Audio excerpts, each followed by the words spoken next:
It's a first day back after a bank holiday, so hopefully not too many sore heads. And obviously thanks to Toby and the team at SRA for reaching out and letting us present this this webinar for you.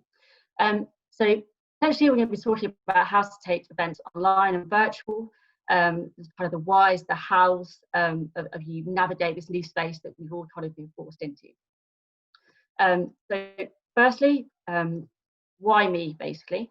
See if that will flick over my screen. There you go. So yeah, why me? I'm from Stack Sports. My name is Daniela Forsyth. My contact details are there at the bottom. How have I come to be in Stack Sports, and what really gives me any experience at all, I suppose, in talking about events? So I thought I'd give a little bit of a background. 2014, 2015, I was working for Keith Prowse, so UK's leading hospitality and events provider, specialising in sport. I was lucky enough to be based at Edgbaston during the 2015 Ashes series, so got to see some amazing live sport events, run some fantastic hospitality experiences. Yeah, looking after anywhere between 5,000 to 7,000 hospitality guests every day. Following that, I went to Wasps Rugby, based at Ricoh Arena, so kind of met them there after their move from London. And again, you know, looking after tons of events, hospitality guests, yeah, average 1,700 guests a day on a match day. Yeah, really good experience, very fast-paced, fast-moving, having to think on your feet. That then evolved into Wasps Netball as well, so two different sports, very different demographic, very different setup, you know, liaising with two different national governing bodies and organisations, making sure that we had our you know, restrictions, rules, regulations all tied up for two different sports was quite a challenge to get up and running. We had only about 4 months from the sort of franchise being bought to actually getting it up and running and playing our first game, which was a good challenge to have. And then by the time I left there, I was actually the partnerships manager for the rugby, netball and the venue itself. So, you know, we were running anything 500 events a year for wide-ranging variety of things that we were having to deal with, different organisations we have to communicate with, and also a vast amount of people and audience, the general public, that you're trying to communicate with, as well as sell tickets to. And then obviously now ended up at Stack Sports, so world leading sports technology provider, you know, servicing sports events all over the world, from global sports competitions.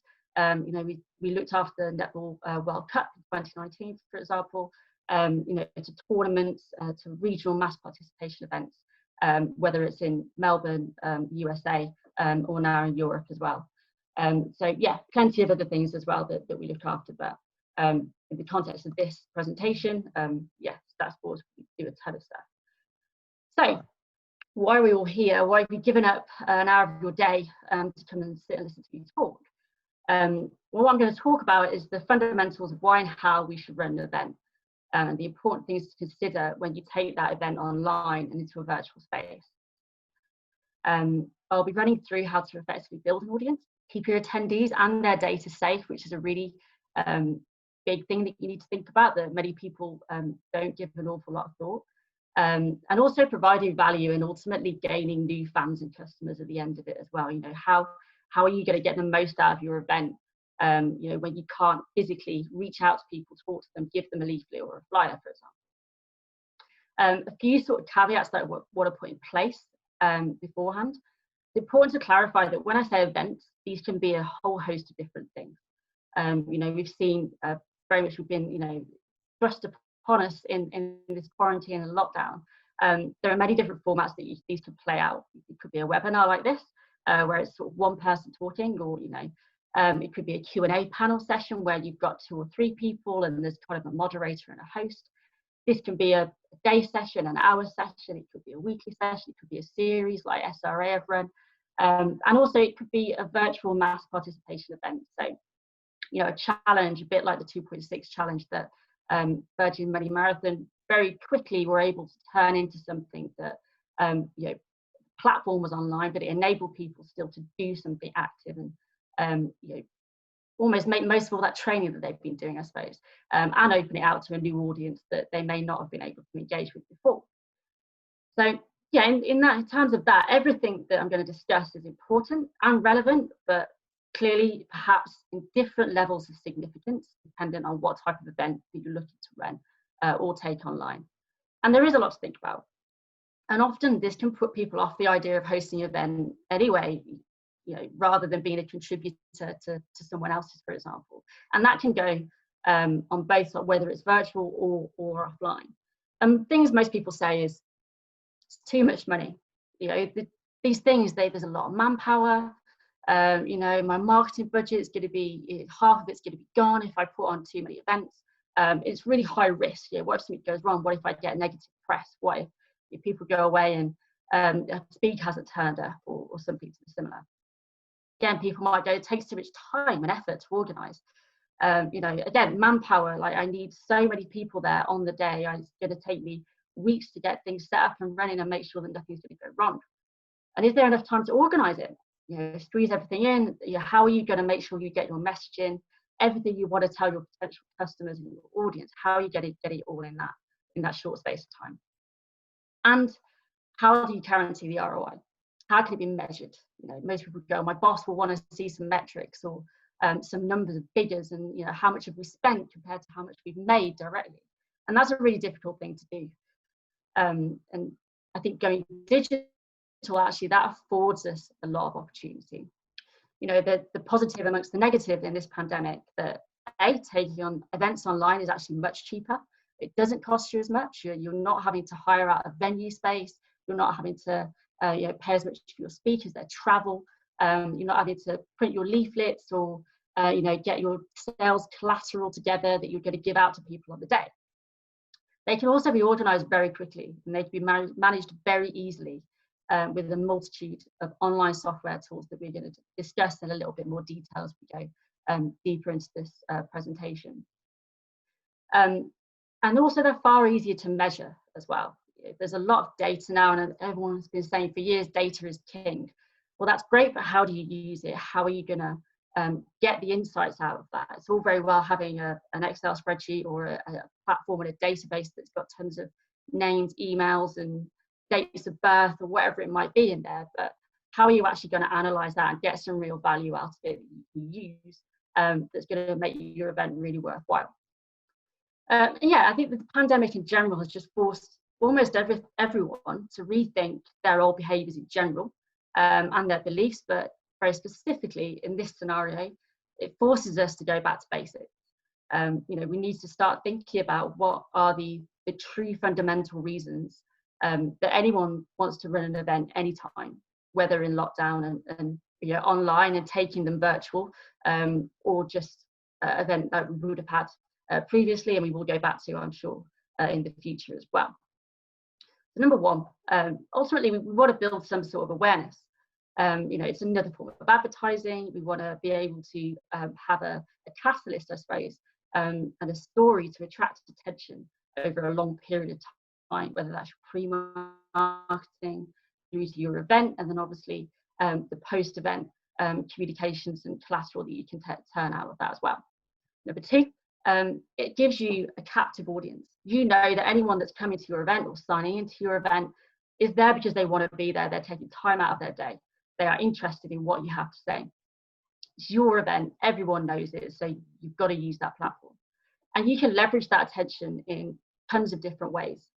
Whether it is, as you can see on the screen, whether it is simply a big audience at a conference style event, or it may be an exhibit where you've got tons of different stalls that are all showcasing different elements of your service or your product. Or it could be like Virgin Money Marathon, it could be an actual huge sports event where it's a football tournament or a marathon race. So it gives you your captive audience. Number three, you want to provide some value. You want to be showcasing your product, your service, and your brand ultimately. Ideally, you want to be trying to entertain someone or give them some information they wouldn't get anywhere else. And providing your audience with products or access to a community and a network of people with a common goal or a common ambition that they may not get access to anywhere else. Finally, number four, ultimately, you hope to gain something as well from your attendees and your audience. Now, that may be a lifelong fan, it may be a supporter, it may be a new customer that's willing now to spend money with you that didn't know about you before. Or it may simply that you want to gain some insight and some information from them. So it may be a way of getting people in a room to understand something about your audience. So ultimately, these are the four sort of fundamental principles that everyone should start with when they're thinking of organising an event, whether that's online, virtual or not. And the rest of the presentation will address each one of these fundamental points in a specific context of the online sphere. So push on. So building awareness. So the idea is to create some noise, but it is incredibly noisy at the moment. You know, we've got tons of people running webinars, tons of people running like Q&As, tons of people trying to take some initiative and a challenge and take it online. It is really crowded, more than it ever has been before. So that is going to force us to think more carefully about the timings, about what we're putting out. You know, straight away we're being pushed onto LinkedIn, onto Twitter, sometimes onto Facebook, depending on how your business and your organisation works, and even into the realms of Instagram and TikTok, maybe for some of you if you're tech savvy enough. So how do you think about all of those different platforms in their individual spheres? You've got to make your content and your messaging more tailored than ever before. You know, think about Facebook. Is that what demographic do they have? How are you going to make content for them that's going to grab their attention, that's going to engage them? That is going to be something that's totally different to LinkedIn. So how are you going to make that geared towards that audience? How are you going to draw them in and get them to register or take part in your event? You know, we're having now to branch out. It's not just a case of putting a poster on or putting a link to your website. People are being forced to use videos. You know, that is the way all of our social media is going. You need to grab someone's attention, you need audio, you know, make things personal again. Face-to-face is something that most people are lacking at the moment, just by the nature of the situation that we're in. So bring that personability back to your organisation, show people who you are as an individual, and create that personal relationship. You've got to stand out from the crowd. And there are tons of clever tools as well that you could use to communicate directly with your existing audience. Software such as eCal is an automated calendar software tool. So what that does is it automatically populates your subscribers' diaries with new events and relevant information that's held within that event information. So, for example, the ECB, they use this across their various audience streams. So what they will do now is, instead of having a youth section, for example, Chance to Shine, one of their initiatives, instead of having that where they're bringing everyone to a park or a cricket ground and having people engage in those sessions, what they will do is they'll send that calendar out to that calendar environment. Calendar will populate into their audience's diaries, and there'll be a link that will say, right, here is your training that you can do with your children. And that then gives them more information, so they're offering something to their audience, which they probably didn't think about doing before, but they're now able to maintain that relationship and that communication going forward. You also need to think about the content that you're producing and how you can make it last longer, make it reusable. Almost all collaboration tools enable a host to record their meeting. You can regurgitate this content. You could create quotes from people. If you've done a Q&A webinar session, you know, create some call infographics that you can push out on social media. And there are even software tools which will automatically transcribe your speech into text. A good example is Microsoft Teams. They does it automatically for you, even while you're speaking live. It gives you instant access to that content once your event is finished. You can then take that whole script and you can start dicing that up. You can make it into a blog that you can use 2 weeks down the line. You can, like I say, cut out quotes from it, and just generally make sure that you're getting the most out of that event beyond the day or the hour that you're actually running it. Equally, if you're running a virtual mass participation event, you need to be always encouraging all of your participants to share as much of their organic content as possible. And this is going to act as great social proof. You know, you can build montages, you can get full marketing clips that you can build up from that in the future. You can push this out across any platform that you want. And again, that adds another layer of personability to your organization. It gives people the opportunity to see the positive impact that you're having on individuals.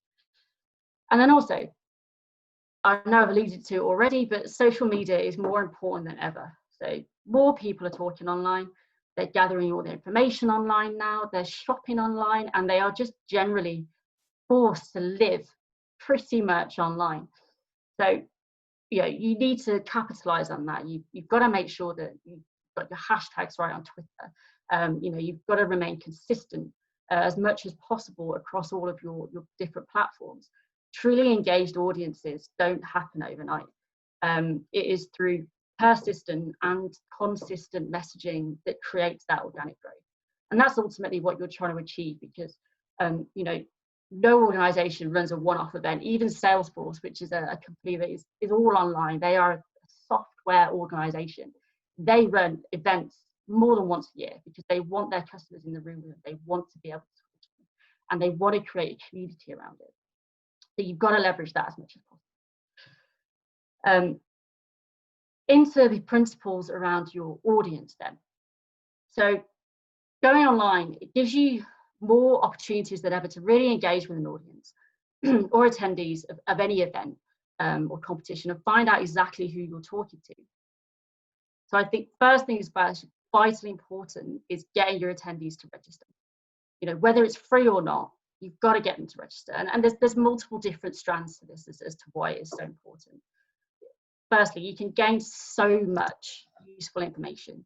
And this can be used in loads of ways simply by being clever about the questions that you ask. So, for example, what we do at Stack Sports in our events registration system, it allows every user or administrator rather to totally customize their information fields.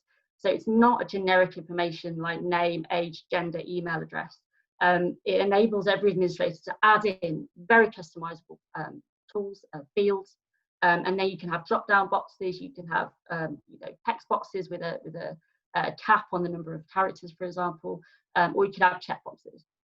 So you need to ask relevant questions. So, for example, if you're running a Q&A session on how to keep young people active and engaged in sport, you need to be asking your attendees, you know, what they think the biggest challenge facing youth sport is, or what sport they think will suffer the most in the coming years. And you can make those check boxes, or you can put them in an order. So you can say, I think cricket's going to suffer, or golf is going to be the second, and whatever else might be third. And this not only gives you great data to work with for your event, because you can then pick out some topics and lines of conversations. You can make your speakers very tailored to what actually your audience wants to talk about. But it also gives you great follow-up content. It gives you an insight into the thoughts and the concerns and priorities of your audience, which, going back to the point of making this personal, make it as kind of directed at them as possible. It's what they want to see. An email and a name just doesn't really cut it these days. Moving beyond that then, yeah, the virtual world has the potential to be a very dangerous place, unfortunately. And it is absolutely something that you need to think about when running an online event. You know, you're opening yourself up to the world online. You're collecting personal information from the public, and you're bringing large groups of people together on collaboration platforms. So, for example, not that I'm down here sort of shouting down anyone, but Google Hangouts isn't the most secure because anyone can send a link to a meeting and they can join in at any point. So there's no real restrictions on that. There's no real exclusivity, whereas Zoom and Microsoft Teams do. So Zoom, you go into a waiting room and you're added by your host. So that means that you can measure, you can make sure and keep an eye on who's actually entering in. So, you know, I've heard horror stories of people that, you know, have blanket added everyone in their waiting list, and there have been bots in there or hackers, and you know, they put some quite terrible messages in the chat bot, for example, and and that's not ideal. You don't want to be tied, and open yourself up to that, and also your audience to that. You've got to think about being GDPR compliant, more so than ever. If you're going to communicate with your attendees and you've got their data, you've got to make sure they've opted in, and you've got to make sure that they've got the opportunity to opt out. So, again, going back to what Stat Sports offer is, if you've got a platform where someone has registered, that then creates a profile and it gives them an access point that they can go into, and they can change their preferences as and when they want. So they may want to opt in for the next 6 months, but then they need to opt out, because actually their work email, they've changed their restrictions internally, and they now can't receive emails from external sources. So they may need to go in and opt out, and you've got to give them that opportunity and in an easily accessible point. And ultimately as well, think about who owns your data and where it's stored, because for example, if you get people registering through Eventbrite own that data and they give you access to it, but ultimately that is their data that's stored there. And that's another thing to be concerned about. This is your responsibility. Ultimately, you are the person that is seen by that audience or attendee or member registration. So if something goes wrong with them, if their data is passed on, they're going to come to you, and that is a minefield that I won't even go into today. And again, then moving on from that, the analysis of all that data that you've gone and you collected safely and securely. There's so many online tools that give you analysis tools held within. Again, Stat Sports, our one, what we do, we allow all administrators to create their own customizable insights and data tools, meaning that you don't even need to export any data out. And that would be the ideal. Make sure it's in this safe space. You're not having to pull a huge CVS file off of people's personal information that could potentially then, if you lose your laptop or you get a hack because you open an email from someone and all your data is lost. You've got to keep that data as secure as possible. So if that could stay within the platform that you're using, even better. And even if you do have to export your data, you can find ways to do it safely. Make sure you've got relevant security protocols on your laptop, especially if it's a work one. And that just gives you far more easier access and rapid access as well to a whole host of information that you can used to gain insight into your new audience. You can do a ton of data metrics. You can, pull out surveys and reports that you can use further down the line and do some comparisons. See how your events are tracking, see what the new concerns and priorities are of your audience 6 months down the line. Really useful stuff. So then going on to how you give value. And this is quite often the sort of basic that gets forgotten about, I think, sometimes. That we live in a world where everyone wants something. So don't forget that your event isn't all just about you and telling everyone how good you are and what your organization does and what your product is. You've got to give them some sort of information that they can take away, that they feel that they've gained something. And luckily, I think we all work in an industry which is it's very easy to do. Sport and recreation. It's a lot easier to achieve even online with little to no thinking power required, I'd say. People love hearing from athletes and people that are experts in their field. Easy to inspire people. You can even start making positive changes to someone's life across, all four corners of the globe, simply by getting them involved in a challenge that gets them up off the sofa and doing something active. And that could all be done through these many various platforms, and by taking your event online, you suddenly open yourself up to a whole host of new people that you may not have been able to interact with before. So yeah, give them a piece of information, insight or entertainment that they wouldn't have got anywhere else. Equally then, you've got to think about the fact that many people, historically, would attend an event to network. It's not so easy to pass a business card via Zoom or Teams. And most people, you'd hope, are pretty engaged in what's being discussed on that event call or webinar. So they're not going to spend the time making a note of every single name and then going through LinkedIn and working out who they are and who they want to connect with. So you need to be considerate of that potential lost value in the community element and introduction. So again, multiple tools that you can use online to enable that post-event communication between attendees or participants as well. So Slack, I would say, is a great tool. You know, you could create your own Slack that can have different then categories in it. It allows those people to communicate with each other in a safe way. They have control over what information they make visible. So that, I think, is a really good way. Equally, if Facebook private groups kind of offers the same thing, I think it can sometimes go to, you know, people worry that it's going to blur the line between social and professional. And that is something to consider. But it depends on your audience, and that's something that only you can know. So, you know, you can even give them multiple different opportunities and access points to that. And then also, you've got to think about how you harness that power.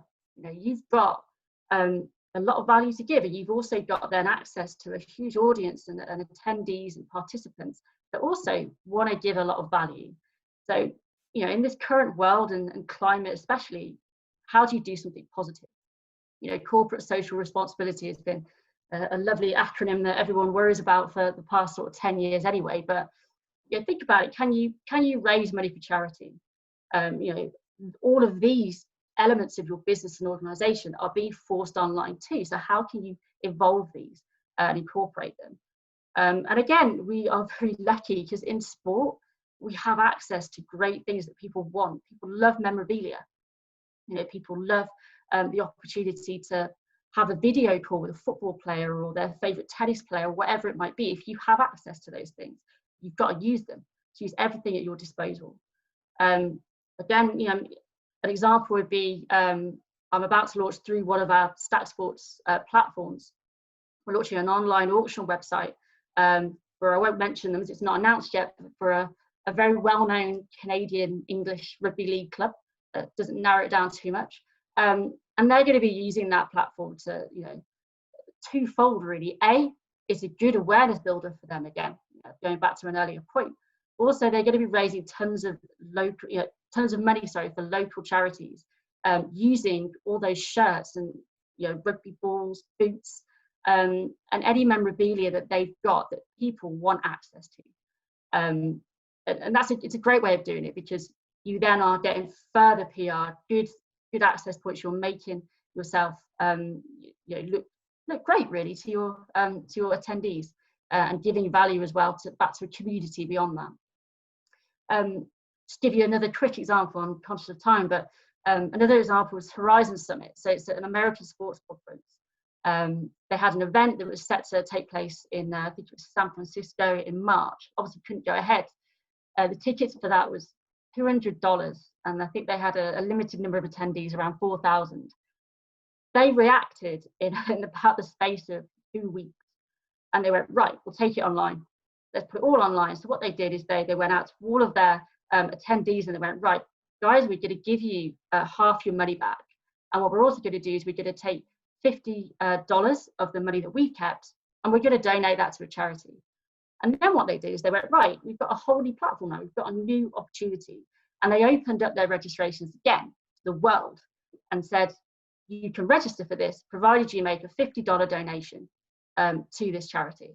And they did it all through one platform again. So it was a secure payment system. It was a secure registration system.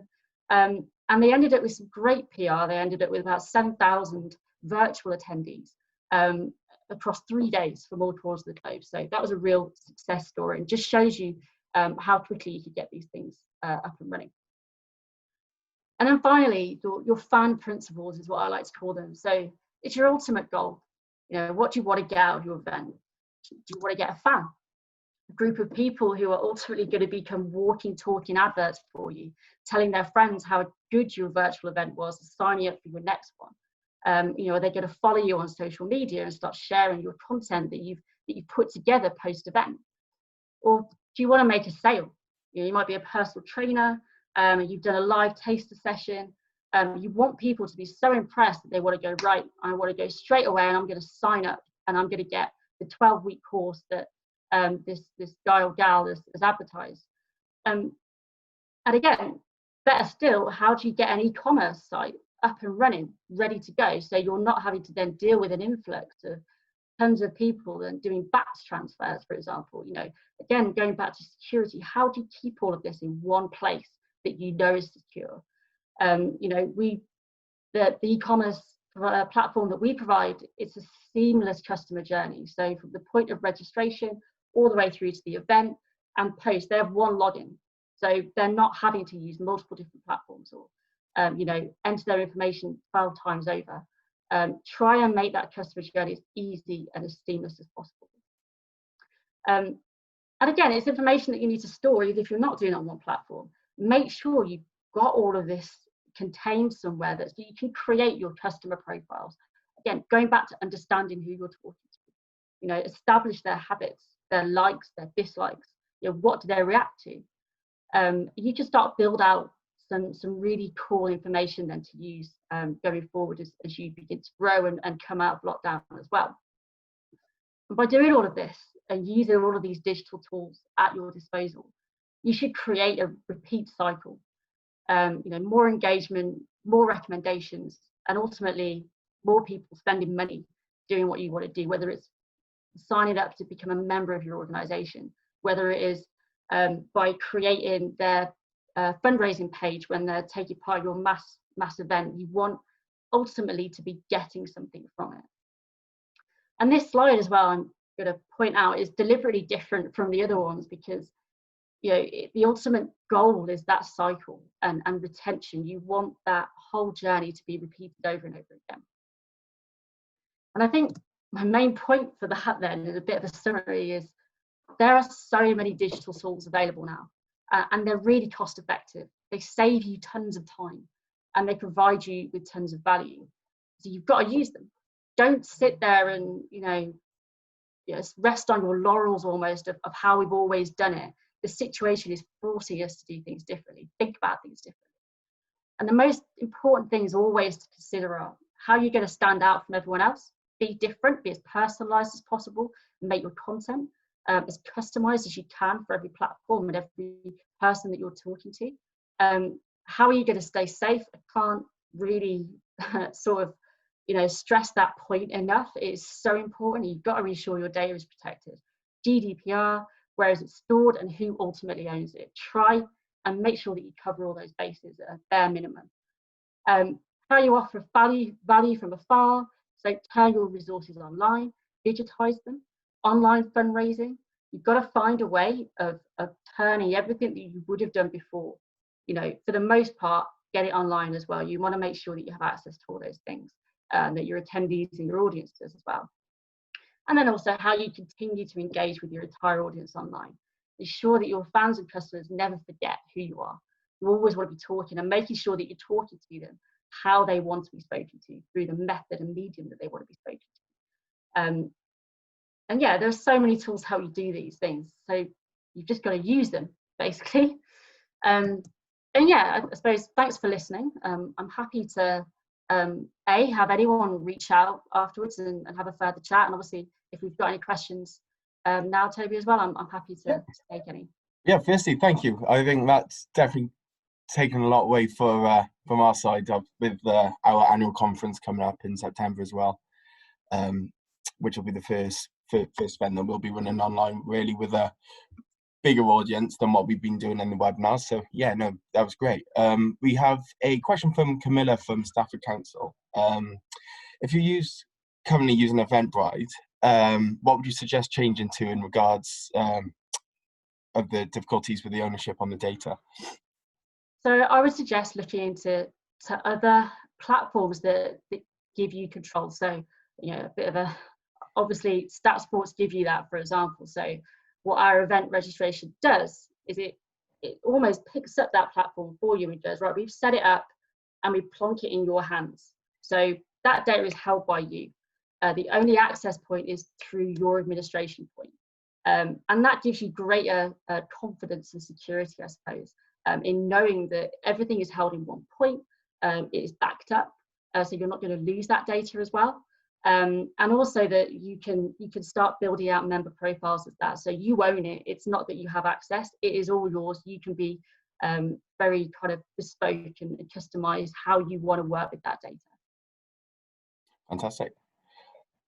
So and we'll give a few seconds, see if anything else comes into the chat, but I feel like that might be it. We will be able to share the slides, the session with everyone, which will be available on our website and the wider membership as well. So hopefully make use of that, and along with all the other sessions that will be up there come the end of the series. But I think that is everything that we've got for you to challenge you on there, Danielle. So no, thanks so for having me. No, it's been an absolute pleasure, and we'll keep in touch. And like I said, we'll get this up on the website as soon as possible for everyone. And thank you for joining us. No, thank you everyone as well. I hope everyone has a great week. Bye-bye. Cheers. Bye.